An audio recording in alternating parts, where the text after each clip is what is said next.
Diascofoot, miroir du football de la diaspora congolaise.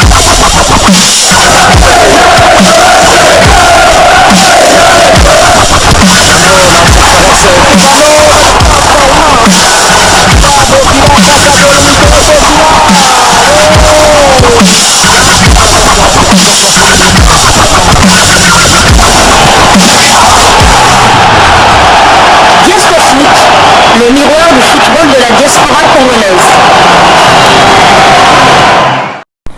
Vous êtes sur Diascofoot, le miroir du football de la diaspora congolaise. Diascofoot vous dit bonjour, tout plaisir est pour nous de vous retrouver, mais surtout de savoir que vous êtes nombreux en train de suivre votre chaîne YouTube dédiée uniquement aux footballeurs de la diaspora congolaise.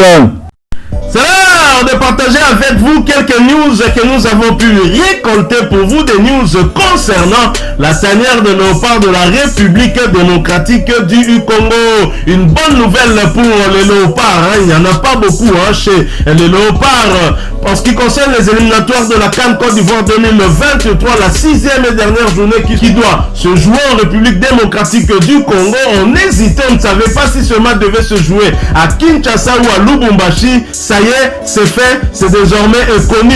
Le match entre les crocodiles du Nil du Soudan et les léopards de la RDC va bel et bien se jouer à Kinshasa.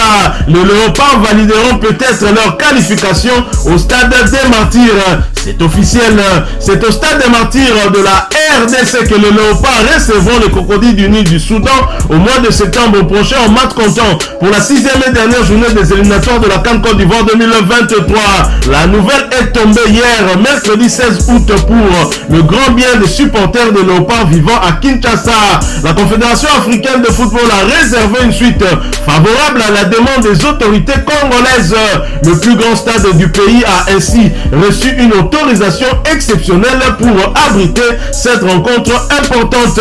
Il ne s'agit pas, par ailleurs, d'une homologation puisque d'autres conditions restent à remplir avant que cet entre du football congolais réponde définitivement aux exigences de la Confédération africaine de football. Une précision de taille, non, le stade des Martyrs n'a pas encore été définitivement homologué, contrairement à ce qui circule notamment sur les réseaux sociaux. Le stade des Martyrs n'a pas été approuvé car les recommandations requises par la Confédération africaine de football ne sont pas totalement remplies. Cependant, l'instance a pris en compte les améliorations effectuées et a évoqué la possibilité de jouer le prochain match face au Soudan à Kinshasa à condition de remplir quelques contraintes avant la dite rencontre. Étant donné que les améliorations considérables ont été apportées dans les zones de compétition, une approbation pour un match pour l'utilisation du stade des Martyrs peut être envisagée pour votre match au Congo RDC contre Soudan, à condition qu'avant la date du match, notamment que les espaces extérieurs et les arbores du stade soient nettoyés et réparés afin d'assurer la sécurité de tous les spectateurs et que le stade soit prêt à accueillir les spectateurs dans les meilleures conditions, que les installations de premier secours et de traitement pour les joueurs et les officiels soient terminées et entièrement équipées, que la salle de contrôle antidopage soit entièrement rénovée selon les exigences de la CAF. L'installation d'un tunnel joueur répondant aux exigences minimales fixées par la CAF. Le tunnel doit s'étendre suffisamment dans la zone de jeu pour éviter tout risque de blessure aux participants du match par objet projeté par les spectateurs. Voilà entre autres les conditions énumérées par la Confédération africaine de football pour nous permettre de jouer justement au stade des Martyrs pour ce match de la 6e et dernière journée contre le Soudan. Et bien évidemment, au ministère des Sports, on se félicite évidemment de cette bataille remportée par la République démocratique du Congo en publiant ce message sur sa page Facebook officielle. Après 7 mois de fermeture, le stade des Martyrs vient d'être homologué par la Confédération africaine de football. Cette enceinte sportive va accueillir le match RDC-Soudan, comptant pour les éliminatoires de la CAN 2023, mais aussi les matchs des éliminatoires de la prochaine Coupe du Monde. Ceci est le fruit des efforts consentis par le président de la République démocratique du Congo, Félix Antoine Tshisekedi Tshilombo. Il le Premier ministre Jean-Michel Sama Lukonde, le ministre des Sports François-Claude Kaboulou Mwana Kaboulou. Êtes-vous prêts pour le match? Voilà le message du ministère des Sports sur sa page Facebook. Mais il est préférable que je vous propose de suivre les explications de la Fédération Congolaise de Football Association à ce sujet, fédération qui a reçu justement la correspondance de la Confédération Africaine de Football quant à ce. Le stade des Martyrs est-il homologué? Moi je dirais non, le stade des Martyrs n'est pas homologué, mais bénéficie en tout cas d'une dérogation exceptionnelle, mais assortie de conditions avant que nous puissions accueillir les crocodiles du Nil. Alors suivant la Fédération Congolaise de Football Association qui donne de plus amples explications sur cette correspondance de la Confédération Africaine de Football, et nous nous retrouvons tout de suite après pour la conclusion. Diasco Foot, le miroir du football de la diaspora congolaise. Sportif quinois est enfin là. Le stade des Martyrs de la Pentecôte abritera le choc RDC Soudan, comptant pour la 6e et dernière journée des éliminatoires CAN Côte d'Ivoire 2024 le 9 septembre prochain. L'homologation de la grande calebasse sportive est parvenue à la FECOFA aux premières heures du mercredi 16 août 2023. Je confirme cette information, d'autant plus que la CAF a écrit à la FECOFA et nous étions le tout premier. Très au matin déjà, on était informé de la situation, mais on ne voulait pas propager ça, d'autant plus que nous n'avons pas dit officiellement à son excellence le ministre des Sports. Homologation certes, avec cependant certaines recommandations formulées par l'instance fêtière du football continental. Raison de la énième descente du ministre des Sports et Loisirs François-Claude Kaboulou Mwana Kaboulou dans cet antre aux côtés du CONOR et des entrepreneurs commis aux travaux de réhabilitation. La CAF, vous savez, une décision de la CAF sort toujours de conditionnalités. Ils ont donné 4 conditionnalités. Ils ont rajouté dessous.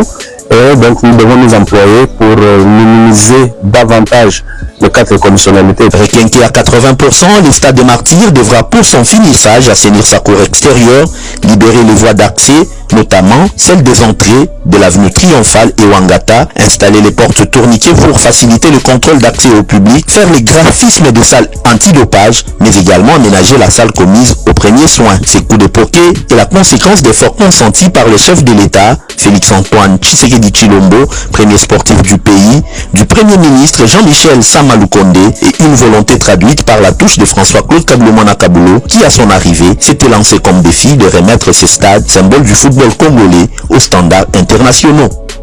Voilà, nous sommes de retour, vous l'avez suivi, c'est clair. Le stade de Martyrs n'est pas homologué puisqu'il faut encore répondre à certains critères, à certaines exigences de la Confédération africaine de football pour ce match, ce seul match entre la RDC et le Soudan. Mais bien évidemment, le ministère des Sports ainsi que la Fédération Congolaise de Football Association s'y attellent déjà puisqu'ils sont allés visiter le stade des Martyrs pour justement entamer des travaux nécessaires afin de répondre à ces exigences urgentes pour permettre à nos fauves de recevoir les crocodiles du Nil du Soudan le 9 septembre prochain. Donc en bref, cette dérogation spéciale ne vaut pas homologation définitive du stade. Elle ne concerne qu'un seul match, celui face au Soudan, et sous réserve que les travaux mentionnés soient effectués avant le 9 septembre. Je ne doute pas que ces travaux auront bel et bien lieu. Le chef de l'État, Félix-Antoine Tshisekedi, l'âme des 9e Jeux de la francophonie, qui avait promis aux léopards, à nos fauves, justement d'être présents au stade. Je l'ai toujours dit, je ne voyais pas Félix-Antoine Tshisekedi aller au stade du tout-puissant Mazembe parce qu'étant un stade privé. Je savais qu'à son niveau et ensemble avec son gouvernement, ils allaient tout faire pour que ce stade soit homologué, du moins qu'il y ait une autorisation spéciale afin que le match de la 6e et dernière journée se produise dans ce stade-là, et chose qui va certainement arriver puisque la partie congolaise va certainement se mettre à pied d'œuvre pour faire des travaux nécessaires afin que les exigences de la CAF pour ce match du 9 septembre soient pleinement remplies. Félicitations à Félix-Antoine Tshisekedi pour cela, mais il faut poursuivre les travaux. Le stade des Martyrs, vous l'avez suivi, ne répond qu'à 80% aux exigences de la CAF. Il faut que ce stade arrive à répondre à 100% et cela peut arriver si nous poursuivons les travaux, et ainsi on sera sûr que la République démocratique du Congo, pour tous ces matchs de des éliminatoires de la Coupe du Monde États-Unis, Mexique, Canada 2026 pourra les jouer au stade de Martyrs pour le match à domicile. Félicitations, nous espérons que cela va nous porter bonheur. On a vu l'engouement lors des 9e Jeux de la francophonie et j'espère que le match des Léopards de la RDC face au Soudan, puisque le public sportif quinois, congolais en général a soif justement de soutenir son équipe et les Léopards auront bien besoin de l'apport du 12e homme. Nous reviendrons avec des détails sur les conséquences de cette autorisation de la Confédération africaine de football dans un autre sujet que nous allons vous proposer avant la date du 9 septembre, avant que les Léopards ne croisent les crocodiles du Nil. C'est une très très bonne nouvelle et nous sommes très très contents parce que c'est ce que nous avons souhaité. Il y a une dérogation spéciale qui vient d'arriver, tant mieux. On va s'en servir pour pouvoir justement amener cette équipe en Côte d'Ivoire, puisque la République démocratique du Congo, pour rappel, occupe la première place dans ce groupe I avec 9 points, suivi de la Mauritanie 2e avec 7 points, ex-aequo avec le Gabon 3e 7 points et le Soudan, notre prochain adversaire, 6 points. Toutes les 4 équipes peuvent se qualifier, mais la République démocratique du Congo est celle qui est en bonne posture, en bonne position, puisque un match nul nous permettrait de nous qualifier. Une victoire rassurerait bien sûr les Congolais, mais même en cas de défaite, on n'est pas d'office éliminé, puisque si dans l'autre rencontre qui opposera les Mauritaniens aux Gabonais à Nouakchott, en cas de match nul, la RDC sera d'office qualifiée, quelle que soit l'issue de son match contre le Soudan. Voilà, nous sommes arrivés à la fin de ce sujet. Si vous l'avez aimé, n'hésitez pas à nous laisser un maximum de j'aime. N'hésitez pas non plus à partager avec nous votre opinion. Si vous en avez une par rapport au sujet que nous venons de vous proposer, laissez-la nous à travers un commentaire. Abonnez-vous si vous êtes nouveau ou ancien que vous ne vous êtes pas encore abonné sur cette chaîne Diasco Foot, parce que nous sommes le miroir du football de la diaspora congolaise. Et n'oubliez pas qu'en vous abonnant apparaîtra une petite cloche de notification. Cliquez dessus pour ne plus rien manquer des prochaines vidéos que nous allons vous proposer. Encore une fois, merci à vous, avec espoir de vous retrouver très bientôt avec un autre sujet d'actualité. En attendant, portez-vous bien et Diasco Foot vous dit au revoir.